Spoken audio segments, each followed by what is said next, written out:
Senator, thank you for joining us. How you doing, Senator? Alzo, thank you. Good to see you. It's a nice suit you got on. Thank you. I appreciate it. How you doing today? I wear the same one almost every day, but I'm doing well. How are you? I'm great. Doing well. So we got a limited amount of time, so we're just gonna jump right in.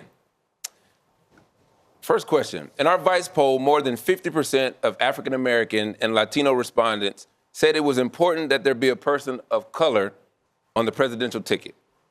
But all the candidates who qualified for the last debate here in Iowa are white. And there's no Latinos, and there's only one African American left in the race. What do you think that says about the Democratic Party? Well, I'm doing my part because I didn't qualify for the last debate stage. I'd say that's the first thing. And I believe that the rules that the DNC put in place have been really counterproductive. I've said that for months and months. It sounded like a personal complaint at the beginning because I got thrown off early. But I think some of the best-known candidates, were on the stage because they were celebrities, not necessarily because they'd won hard elections across the country. I'm the only candidate in this race who's won two national elections in a purple state, and it's hard to do that. And we've lost voices. Cory Booker is one of my best friends in the Senate. Kamala Harris and I are friends as well. And I think the Democratic Party is diminished when we only have white people on the stage. I know that you pointed out the rules that the DNC has used, but I want to ask this question because I think that it's relevant.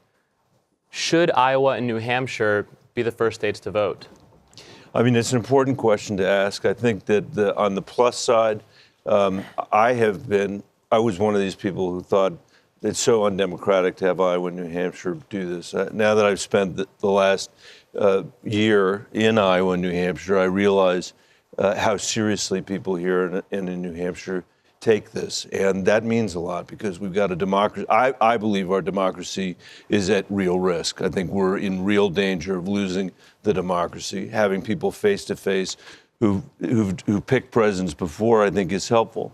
But I think over time, it probably will evolve, and it probably should evolve. And in my view, if you ask Iowa today or New Hampshire today whether they're more or less decided on the candidates today than they were 6 weeks ago, I think they'd say they're less decided. And there's a risk here that we're nationalizing the race early, prematurely, in ways that have knocked candidates of color off the race, in ways that have knocked other people out of the race. And I think the Democratic Party should always reevaluate it and see whether we can do better the next time. So, okay, Senator, let's address the elephant in the room just a little bit. New York Magazine described you as a bland white guy you've never heard of. And that's a fair description. Is that the elephant in the room? We're going somewhere with this. I understand that might be harsh, but I spent several days talking to people here in Iowa, and I struggled to find people who were familiar with you. But you're still here. Right. Yeah. Is that? Yeah. You jump in? Yeah. I'm still here because I believe the democracy at risk. B, we've had 50 years of no economic mobility for 90% of the American people. Before I was in the Senate, after I had a career in business, I was the superintendent of schools in Denver, Colorado. 95,000 kids, mostly kids of color, mostly kids living in poverty. And the way I evaluate our work over the last 10 years as a senator and as a Congress is how well we've served the kids I used to work for in the Denver public schools and kids just like them all across the country. And the answer is we have done almost nothing for them. We literally have done nothing for them. And in this Democratic debate, I've stayed in the race because I actually think I have a stronger anti-poverty platform than anybody in the race. My plan to dramatically increase the child tax credit would cut childhood poverty in America by 40% in the first year without adding a single bureaucrat to the federal government. It would end $2 a day poverty for children in America, including the children in my old school district. You couple that with paid family leave and increase the earned income tax credit and raising the minimum wage across this country, that is a plan that would make a huge difference for the kids that I used to work for in Denver. And in all honesty, I think it would make a much greater difference to them than spending the next 10 years fighting a losing battle, for example, for Medicare for all. And I wish, we paid more attention to the ideas that I put forward in the race. I'm not as well known as the other candidates. It's absolutely true. And my name recognition has been an issue in my campaign. But I do think the ideas that I'm advancing in this campaign are the ones that will make the biggest difference for kids living in poverty in this country. And if that does make a difference, I'm going to be very glad that I ran. You have consistently identified inequality, the lack of upward mobility as the most important issues facing this country today. But you, unlike some of the other candidates, are not for a national $15 minimum wage. If I'm making $10 an hour, I'm working at a big box store or at a fast food company, an extra $5 an hour would be life-changing. Right. Why should I vote for you and not a more progressive candidate? Well, I think you should vote for me because the package of things that I'm proposing are going to make more of a difference for working Americans than anybody else. That's what I believe. But the reason I have said that I support a $15 minimum wage across the country, except in places where it will drive everybody out of business. And there aren't a ton of those places, but I can think of one, which is my wife's hometown of Marianna, Arkansas, which is the county seat of Lee County, Arkansas, which is one of the poorest counties in America. It's 50% African American, 50% white. It is deep, deep Delta poverty. And if you have a $15 minimum wage there, you're going to drive every single nonprofit out of business, every single small business out of business. And I don't want to do that. And I don't think anybody wants to do that. But I don't believe these consequences need to be thought of as inadvertent consequences. We need to be thoughtful about the policies we propose. I would think that in most places it would be a $15 minimum wage. I don't think a big box retailer should pay less than $15. But I do think when you're living in a tiny, impoverished community, we need to be careful about whether we drive out the work that's there today.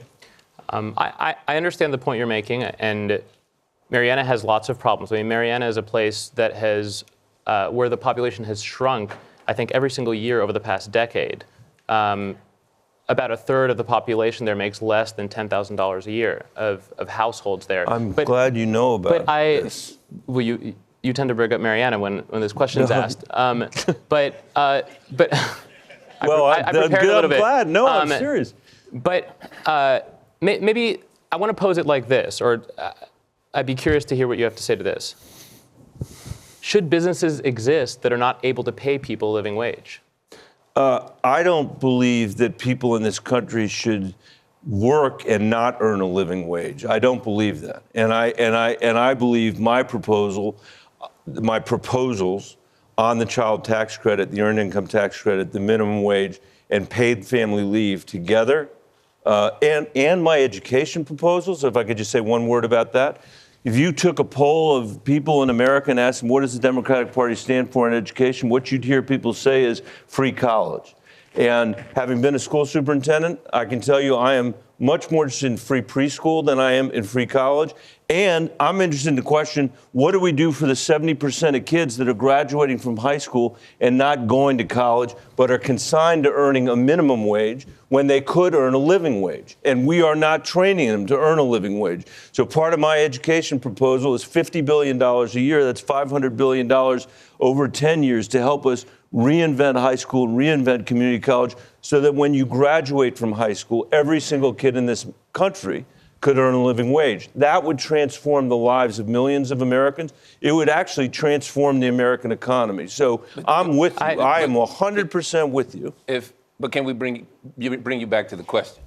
Sure. Well, which was should businesses exist Yeah, go ahead, that are not able to pay their workers a living wage? There are businesses exist in this country that cannot pay their workers a living wage, and I think people are better off making a wage than no wage. But we know what happens in those cases. I mean, they end up having to work 2 jobs or 3 jobs. That's the parents in my old school district who are working 2 and 3 jobs as we sit here today, and who, no matter what they do, they can't lift their kids out of poverty. What I would say respectfully back to you guys is raising the minimum wage which we can do in Denver to $15, I totally agree with that, is not going to address the issue of getting people to a living wage. We need to do much more than that.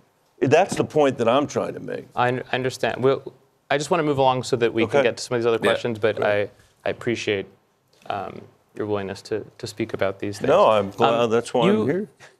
Senator, you were one of only 9 Democratic senators who voted in favor of the Keystone XL pipeline. Would you still vote to approve the pipeline today? Let me explain it to you. I'm very happy to have the opportunity to explain this. So I voted for Keystone. I took no pleasure in voting for Keystone. My environmental record I put up against every single person in this race. I'm married to somebody from Marianna, Arkansas, who took me to Colorado because she went to work for Earth Justice, which is one of the leading environmental organizations in this country. But what I believed was happening was every single time that went to the Senate floor, what they were trying to do was disqualify Democrats on jobs and infrastructure.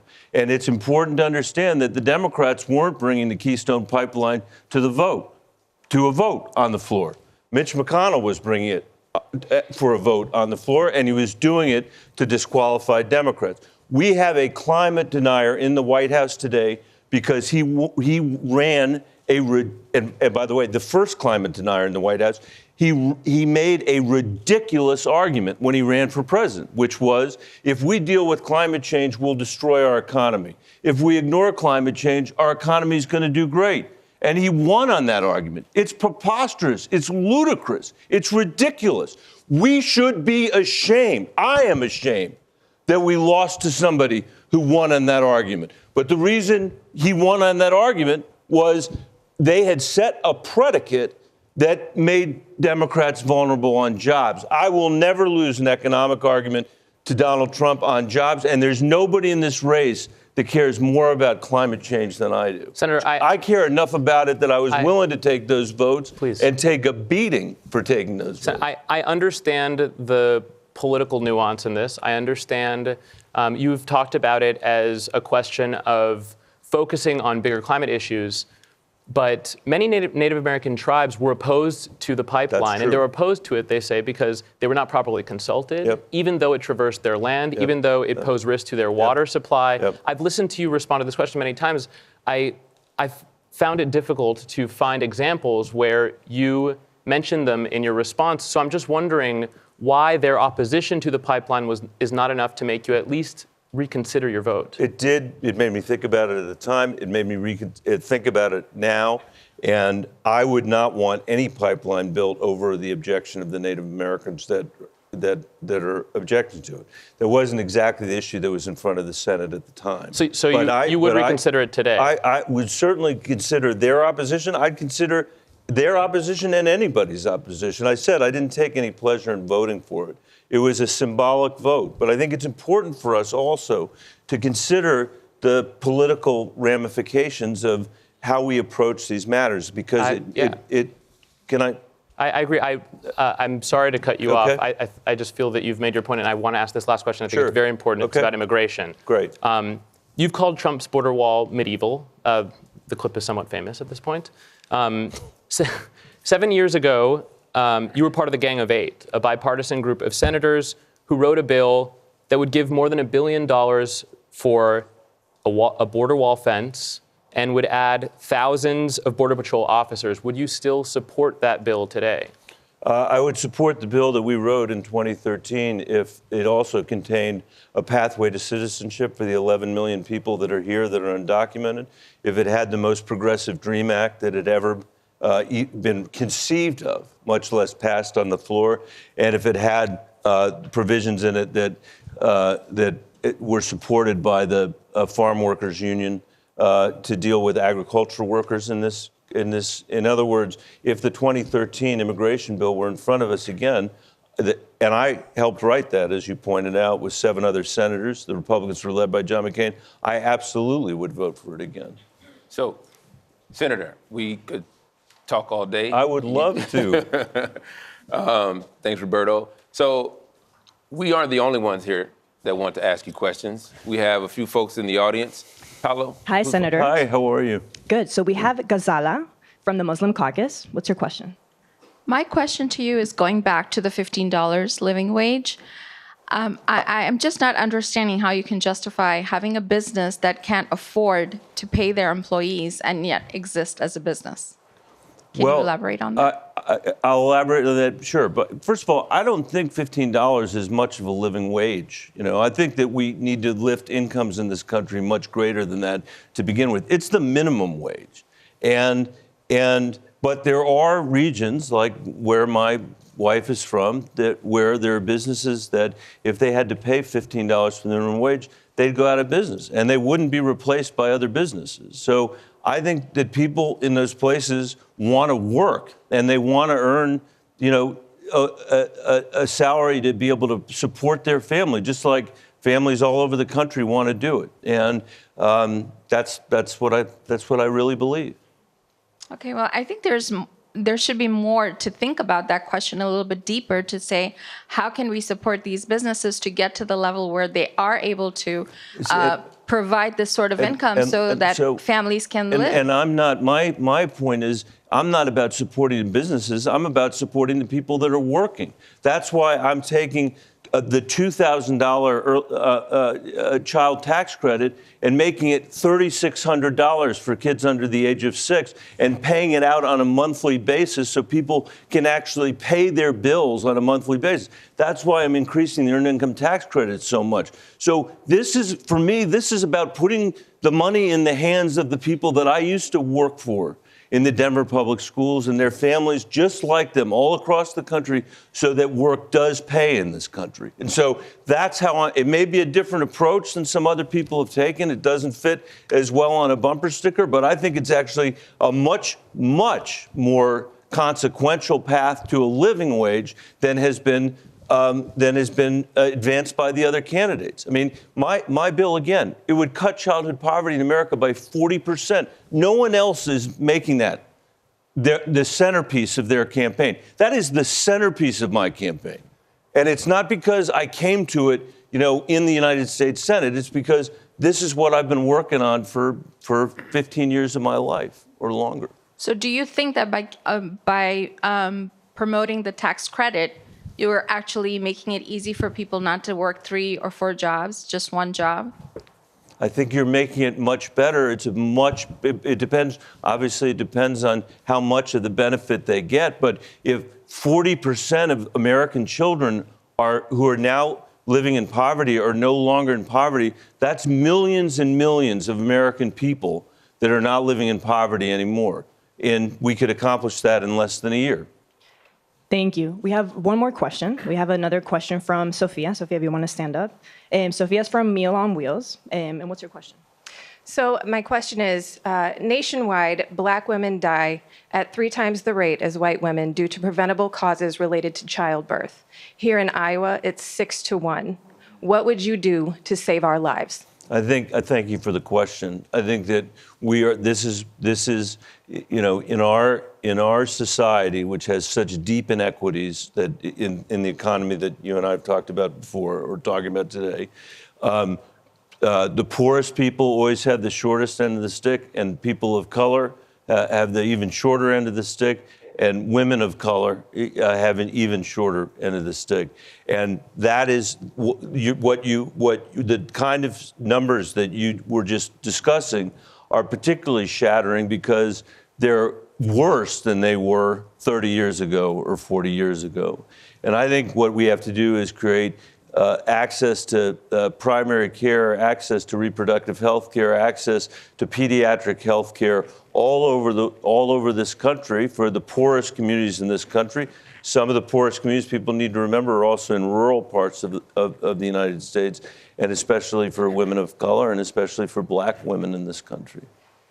It may be important to note that these numbers are controlling for socioeconomic status.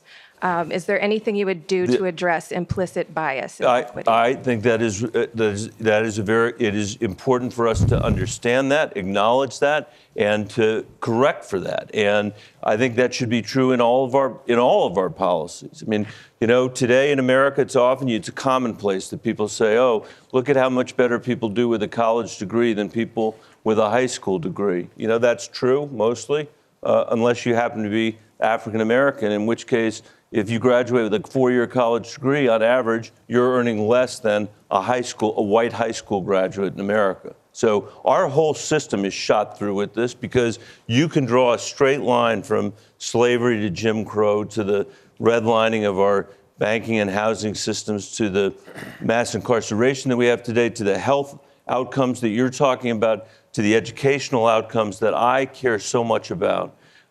This is the huge unfinished work that all of us have left to do, and I think that's why it's so incredible that all of you are here today, because we're not doing well enough. If you'd said, I heard earlier backstage that this started in 1984, and I was in college in 1984, and if you had said to me when I was in college that the black-white wealth gap would be greater today than it was when I was in college, 20 years after Martin Luther King was assassinated, less than 20, I would have said that is impossible. Right.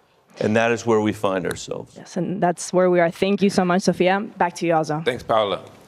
So we have one thing to ask of you before you leave. It is what we call the short answer.